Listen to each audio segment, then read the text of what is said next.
Welcome to പയർ talks. ഇപ്പോൾ നമ്മൾ ഡിസ്കസ് ചെയ്യുന്നത് റെയിൽവേയുടെ പുതിയ നോട്ടിഫിക്കേഷനെ കുറിച്ചാണ്. RRBയുടെ പുതിയ നോട്ടിഫിക്കേഷൻ റിലീസ് ആയിട്ടുണ്ട്.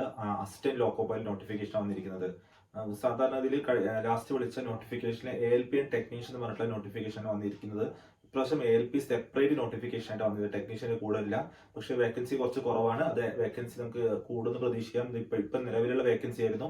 കഴിഞ്ഞ പ്രാവശ്യം വിളിച്ച സമയത്തും ഇതേപോലെ തന്നെയായിരുന്നു. ആദ്യം വേക്കൻസീസ് കുറവായിരുന്നു, പിന്നീട് വേക്കൻസി ഒരുപാട് ഇൻക്രീസ് ചെയ്തിട്ടായിരുന്നു. അപ്പൊ നിലവിൽ വേക്കൻസി കൊടുത്തിരിക്കുന്നത് 5696 വേക്കൻസീസ് ആണ് കൊടുത്തിരിക്കുന്നത്. അപ്പൊ അതിന്റെ ഡീറ്റെയിൽസ് നമുക്ക് ബ്രീഫായിട്ട് നോക്കാം. അപ്പം അതിന് ക്വാളിഫിക്കേഷൻ വരുന്നത് ITI qualification, ITI or diploma qualification ഉള്ളവർക്ക് അപ്ലൈ ചെയ്യാം. ITI ഡിപ്ലോമ ഓർ BTech, അത് ഹയർ ക്വാളിഫിക്കേഷൻ BTechകാർക്കും അപ്ലൈ ചെയ്യാൻ പറ്റുന്നതാണ്. അപ്പോൾ ITI ബ്രാഞ്ച് എന്ന് പറഞ്ഞാൽ ഇലക്ട്രിക്കൽ ഇലക്ട്രോണിക്സ് റിലേറ്റഡ് ബ്രാഞ്ചുകൾക്കാണ്, ട്രേഡുകൾക്കാണ് ITI ക്വാളിഫിക്കേഷൻ ഉള്ളവർക്ക് അപ്ലൈ ചെയ്യാൻ പറ്റുക. പിന്നെ അതേപോലെ തന്നെ ഡിപ്ലോമ ക്വാളിഫിക്കേഷൻ ഉള്ളവർക്കും ഡിപ്ലോമ ക്വാളിഫിക്കേഷൻ ഉള്ളവർക്കും BTech ക്വാളിഫിക്കേഷനും അപ്ലൈ ചെയ്യാൻ പറ്റുന്നതാണ്. അതിന്റെ ഏജ് ലിമിറ്റ് വരുന്നത് 18 to 30 ഇയേഴ്സ് ആണ്. ജനറൽ കാറ്റഗറിന്റെ ഏജ് ലിമിറ്റ് വരുന്നത് 18 to 13 ഇയേഴ്സ് ആണ് വരുന്നത്. അപ്പം അത് age relaxation as per rules age relaxation കിട്ടുന്നതായിരിക്കും. അപ്പൊ നമുക്ക് ITIന്റെ മുകളിൽ ടെക്നിക്കൽ ക്വാളിഫിക്കേഷൻ എല്ലാവർക്കും അപ്ലൈ ചെയ്യാൻ പറ്റുന്നതാണ്. അപ്ലൈ ചെയ്യുന്ന ഡേറ്റ് സ്റ്റാർട്ട് ചെയ്യുന്നത് 2024 ജനുവരി 20 മുതലാണ്. ജനുവരി 20 മുതലാണ് അപ്ലിക്കേഷൻ ഡേറ്റ് സ്റ്റാർട്ട് ചെയ്യുന്നത്. ലാസ്റ്റ് ഡേറ്റ് വരുന്നത് 19th ഫെബ്രുവരി ആണ് 2024. അതായത് ഒരു മാസം അപ്ലിക്കേഷന് നിങ്ങൾക്ക് സമയമുണ്ട്. അപ്പൊ നിങ്ങൾ എല്ലാവരും അപ്ലൈ ചെയ്യാം. അപ്പൊ അതിന്റെ ഡീറ്റെയിൽസ് അതിൽ അസിസ്റ്റന്റ് ലോക്കോ പൈലറ്റ് പോസ്റ്റ് ആയതുകൊണ്ട് തന്നെ അതിൽ മെഡിക്കൽ സ്റ്റാൻഡേർഡ് കൂടെ ഈ എക്സാമിന് ആവശ്യമായിട്ട് വരും. A1 ഫിറ്റ്നസ് ആണ് വേണ്ടത്. അതായത് A1 physically fit in all respects, അതാണ് A1 ഫിറ്റ്നസിന് ഉദ്ദേശിക്കുന്നത്.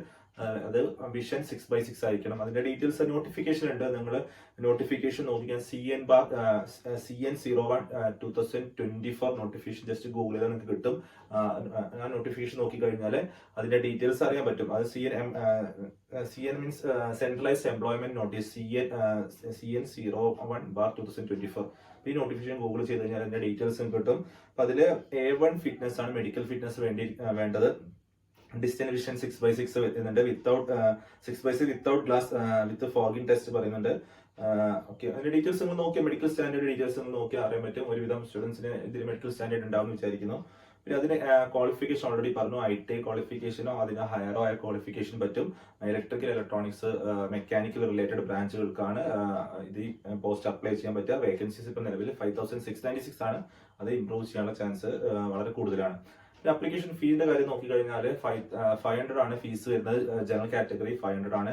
അതായത് ഗേൾസിനും അതേപോലെ SC/ST എക്സ് സർവീസ് മെനുകൾക്ക് വരുന്നത് 250 ആണ് അപ്ലിക്കേഷൻ ഫീസ് വരുന്നത്. അപ്പൊ നിങ്ങൾ എല്ലാവരും ഇത് അപ്ലൈ ചെയ്യുക. നിങ്ങൾക്ക് ഫസ്റ്റ് വരുന്ന റെയിൽവേ നോട്ടിഫിക്കേഷൻ ആണ്. 2024 ഫസ്റ്റ് നോട്ടിഫിക്കേഷൻ ആണ്. ഇതിന് കൂടാതെ NTPC നോട്ടിഫിക്കേഷൻ സെപ്പറേറ്റ് വരാനുണ്ട്, ടെക്നീഷ്യൻ നോട്ടിഫിക്കേഷൻ വരാനുണ്ട്, ജൂനിയർ എഞ്ചിനീയർ അതേപോലെ സീനിയർ സെക്ഷൻ നോട്ടിഫിക്കേഷൻ വരാനുണ്ട്. അപ്പൊ നിങ്ങൾ ഇത് ഫസ്റ്റ് സ്റ്റെപ്പ് ആയിട്ട് എടുക്കുക. ALP technician notification first step ആയിട്ട് നിങ്ങൾക്ക് എടുക്കാൻ പറ്റും. അപ്പൊ ഇതിന് എക്സാം 3 സ്റ്റേജ് ആയിട്ടാണ് എക്സാം ഉണ്ടാവുക. കഴിഞ്ഞ വർഷം നടന്നത് അങ്ങനെയായിരുന്നു. ഫസ്റ്റ് ടെസ്റ്റ് നോൺ ടെക്നിക്കൽ ആയിരുന്നു, സെക്കൻഡ് ടെസ്റ്റ് ടെക്നിക്കൽ ആയിരുന്നു, തേർഡ് സൈക്കോമെട്രി ടെസ്റ്റ് കാര്യങ്ങൾ ഉണ്ടാവും. ALP ആയതുകൊണ്ട് തേർഡ് ടെസ്റ്റ് ആയിട്ട് സൈക്കോമെട്രി ടെസ്റ്റുകൾ ഉണ്ടാവും. അപ്പൊ അതിന്റെ ഡീറ്റെയിൽ ആയിട്ട് നമുക്ക് നോട്ടിഫിക്കേഷൻ റിലീസ് ആവുന്ന സമയത്ത് അറിയാൻ പറ്റും. റെയിൽവേയുടെ ഒഫീഷ്യൽ വെബ്സൈറ്റ് വഴിയാണ് നിങ്ങൾ അപ്ലൈ ചെയ്യുന്ന. ഓൺലൈൻ അപ്ലിക്കേഷൻ മാത്രമേ ഉള്ളൂ. ഒഫീഷ്യൽ വെബ്സൈറ്റ് നിങ്ങൾ നോക്കുക. RRB ചെന്നൈ, RRB ട്രിവാൻഡ്രം എല്ലാം അവൈലബിൾ ആണ്. ഇപ്പൊ ഡിഫറെന്റ് RRBസിൽ നിങ്ങൾക്ക് ഇഷ്ടമുള്ള നിങ്ങൾക്ക് ഏത് RRB ആണോ പറ്റുന്നത് RRBയിൽ അപ്ലൈ ചെയ്യാൻ പറ്റുന്നതാണ്. അപ്പോൾ അത് മനസ്സിലാക്കാം. അത് BTechും ഡിപ്ലോമ ITI ക്വാളിഫിക്കേഷൻ എല്ലാവർക്കും അപ്ലൈ ചെയ്യാൻ പറ്റുന്നതാണ്. ഈ മെഡിക്കൽ ഫിറ്റ്നസ് ഉള്ളവർക്ക് അപ്ലൈ ചെയ്യാൻ പറ്റുന്ന പോസ്റ്റാണ്. വേക്കൻസീസ് ഇപ്പൊ നിലവിൽ കുറവാണെങ്കിൽ വേക്കൻസീസ് കൂടാൻ ഒരുപാട് ചാൻസ് ഉണ്ട്. കഴിഞ്ഞ വർഷം ഇതേപോലെ തന്നെ വേക്കൻസീസ് ഒരുപാട് കൂടിയിട്ടുണ്ടായിരുന്നു. ഓക്കെ, അപ്പൊ അതിൽ നിങ്ങൾ എല്ലാവരും അപ്ലൈ ചെയ്യാം. അപ്പൊ ഇതിന്റെ ക്ലാസ്സുകൾ നമ്മൾ പൈനറ്റ് സ്റ്റാർട്ട് ചെയ്തിട്ടുണ്ട്. കണ്ണൂർ, പാലക്കാട്, തൃശ്ശൂർ ഓഫ്ലൈൻ ക്ലാസ്സുകളും സ്റ്റാർട്ട് ചെയ്തിട്ടുണ്ട്. Online class Chanakya batch online start ചെയ്തിട്ടുണ്ട്. നിങ്ങൾക്ക് അതിലേക്ക് ജോയിൻ ചെയ്യാൻ പറ്റുന്നതാണ്. അപ്പം ഓൾറെഡി ബാച്ച് നമ്മൾ റൺ ചെയ്യുന്നുണ്ട്. പുതിയ ബാച്ച് നെക്സ്റ്റ് വീക്കിലൊക്കെ ആയിട്ട് പുതിയ ബാച്ച് സ്റ്റാർട്ട് ചെയ്യുന്നുണ്ട്. എല്ലാ ബ്രാഞ്ചസിലും പുതിയ ബാച്ചസ് സ്റ്റാർട്ട് ചെയ്യുന്നുണ്ട്. ഇത് സെന്റർ നമ്പറിൽ ഡിസ്ക്രിപ്ഷൻ ബോക്സിൽ കൊടുക്കാം. അതിൽ നോക്കിയിട്ട് നിങ്ങൾ കോൺടാക്ട് ചെയ്താൽ നിങ്ങൾക്ക് ഓഫ്ലൈൻ ക്ലാസ്സിന്റെ ഡീറ്റെയിൽസ് അറിയാൻ പറ്റും. ഓക്കെ, അപ്പൊ ഇതിന്റെ സിലബസ് എന്ന് പറയുന്നത് first session non technical portion ആണ്. Quantity aptitude, reasoning, GK GS ആണ് വരുന്നത്. ഇംഗ്ലീഷ് ഉണ്ടാവില്ല റെയിൽവേ എക്സാമിന്. Quantity aptitude maths, quantity aptitude, റീസണിങ്ങും GK GS ആണ് ഫസ്റ്റ് സ്റ്റേജിന്റെ സിലബസ്. സെക്കൻഡ് സ്റ്റേജിൽ നിങ്ങൾക്ക് ടെക്നിക്കൽ, നിങ്ങൾ റിലേറ്റഡ് ഏത് ടെക്നിക്കലാണോ നിങ്ങൾ അപ്ലൈ ചെയ്തത് അതിന്റെ റിലേറ്റഡ് ക്വസ്റ്റ്യൻസ് ആയ ടെക്നിക്കൽ ക്വസ്റ്റ്യൻസ് ആണ് സെക്കൻഡ് സ്റ്റേജിൽ ഉണ്ടാവാം. തേർഡ് സ്റ്റേജിൽ അത് ക്ലിയർ ചെയ്താൽ നിങ്ങൾക്ക് സൈക്കോമെട്രി ടെസ്റ്റ് ഉണ്ടാവും. നിങ്ങൾ മെഡിക്കലി ഫിറ്റും കൂടെ നോക്കിയിട്ടാണ് നിങ്ങൾക്ക് അപ്പോയിന്റ്മെന്റ് കിട്ടുക. അപ്പൊ ഇതൊക്കെയാണ് കാര്യങ്ങൾ.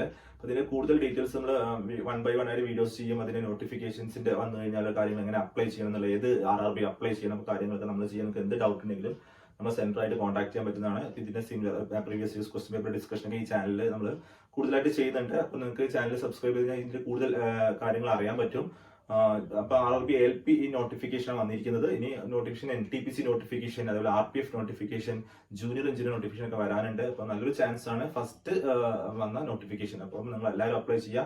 നിങ്ങൾ പോസ്റ്റിന് പോകാൻ ആഗ്രഹിക്കുന്നില്ലെങ്കിൽ ജസ്റ്റ് അപ്ലൈ ചെയ്ത് എക്സാംസ് ജസ്റ്റ് പരിചയപ്പെടുക. കാരണം നിങ്ങൾക്ക് ജൂനിയർ എഞ്ചിനീയറും അതായത് സീനിയർ സെക്ഷൻ ചെയ്യുന്ന ഒരു എക്സ്പീരിയൻസ് ആയി മാറും. ഈ കോമ്പറ്റീഷൻ റെയിൽവേയിൽ എത്ര കോമ്പറ്റീഷൻ കാര്യങ്ങളൊക്കെ നിങ്ങൾക്ക് അറിയാൻ പറ്റും. നിങ്ങൾ എല്ലാവരും ഇത് അപ്ലൈ ചെയ്യാം. Okay friends, thank you.